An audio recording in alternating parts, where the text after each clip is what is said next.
तमाम प्रेसिडेंट्स जहां सेट हो रही हैं, बहुत सीनियर मेंबर हैं हमारे ऑनरेबल स्पीकर साहब, अगर वो 20 मिनट के लिए एडजोन करके गए तो ये प्रैक्टिस रही है इस हाउस की कि 20 मिनट के बाद उन्होंने आना था और फिर आगे का पीरियड जो है वो एक्सटेंड करना था। इस हाउस को जो कायदे कानून है उससे नहीं चलाया जा रहा है। ये माइट इज राइट वाली बात हो रही है, जो इतने सीनियर मेंबर जो आज हमारे चेयर पे हैं उनके लिए ये अच्छी बात नहीं है। तो गवर्नमेंट के साथ उनकी बात हुई होगी, वो गवर्नमेंट को कहीं ना कहीं शील्ड करना चाहते हैं। हम गवर्नमेंट को अकाउंटेबल बनाना चाहते हैं।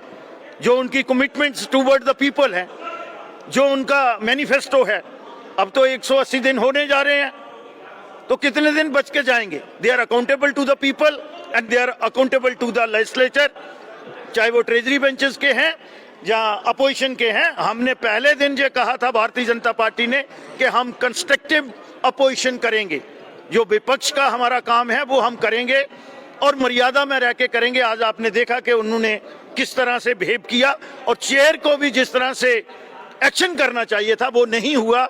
मुझे लगता है कि कहीं ना कहीं चेयर भी जो है वो गवर्नमेंट को स्पेस दे रही है कि वो यहाँ से उनको एक्सेस दे रही है। लेजिस्लेचर का कहना है कि कोई भी मुद्दा जो बिजनेस था आज का या अगले 3 दिन का इतना इम्पोर्टेंट नहीं है जितना कि ये मुद्दा है। जब तक डिस्कशन नहीं होगी बाकी मुद्दों पर कोई जरूरत नहीं है चर्चा होगी। मुझे बताइए, ये हिंदुस्तान डेमोक्रेटिक कंट्री है और ऑनरेबल स्पीकर ने जो है अपनी रूलिंग दे दी, उन्होंने सेक्शन और रूल भी कोट किया और ये भी मेंशन किया कि हिंदुस्तान की अपेक्स कोर्ट में, सुप्रीम कोर्ट में, और मुझे कॉपी भी मिल गई है।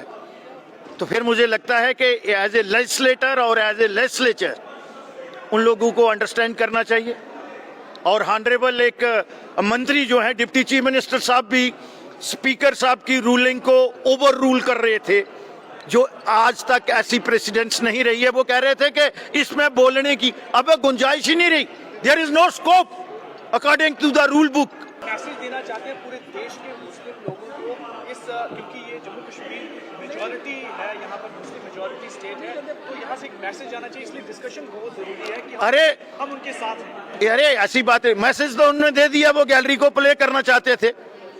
और कश्मीर सेंट्रिक जो पार्टी हैं, कोई भी है, वो तो गैलरी को प्ले करती है और इशू बेस्ड पॉलिटिक्स करती है। आज तक हम इसीलिए जम्मू भी उसका अगली शैडो बना। कभी वो मुहैरा शुमारी का नारा देते हैं, कभी ऑटोनॉमी का देते हैं, कभी सेल्फ रूल का देते हैं, कभी ट्रिपल तलाक आ जाता है और आज वक्फ बोर्ड आ गया। अगर 70 साल से यहाँ वक्फ बोर्ड है तो उसकी कंट्रीब्यूशन क्या रही मेरी स्टेट में?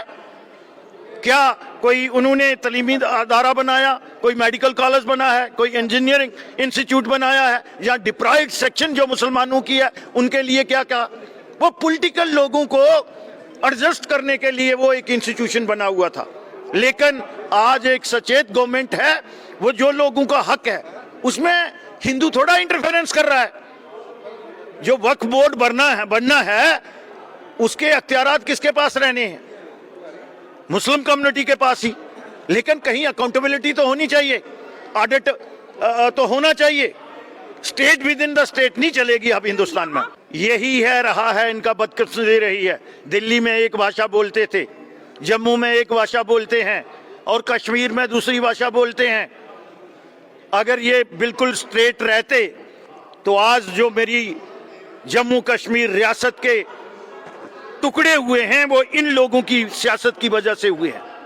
और वो हमें पता है कि डोगरू ने ये स्टेट जो है कैसे कार्व की थी, जिसमें गिलगित बल्तिस्तान एक्सेशन और पीओजे के जो आज है ये मेरी रियासत थी। और इन लोगों की वजह से जो ये सस्ती राजनीति करते हैं और इशू बेस्ड पॉलिटिक्स करते हैं, उसकी वजह से आज मुझे भी शर्मिंदा होना पड़ता है।